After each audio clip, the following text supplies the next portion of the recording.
Often, you will require payment for your goods before you ship them to your customer. To do this, we will create an invoice for our customer on the sales order. The invoice can be created in one of two ways.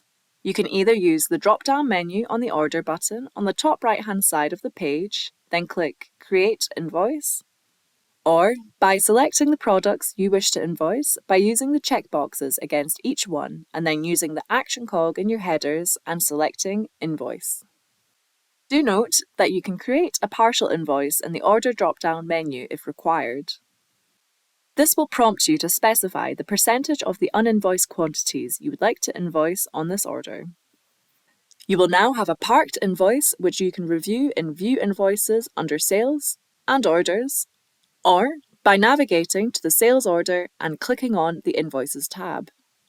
Be sure to review the payment terms for that invoice and note that you can select a custom template for this invoice. Once you're happy with the information, complete the invoice. Upon completing an invoice, we're going to be sending across a receivable into our accounting software package. As this invoice is a transaction in its own right, this means it has its own prefix, but it does have the same number as the order number, so it's very easy to tie it back. And lastly, we can provide documentation for the customer, such as the tax invoice, which you can print and email from the invoice itself.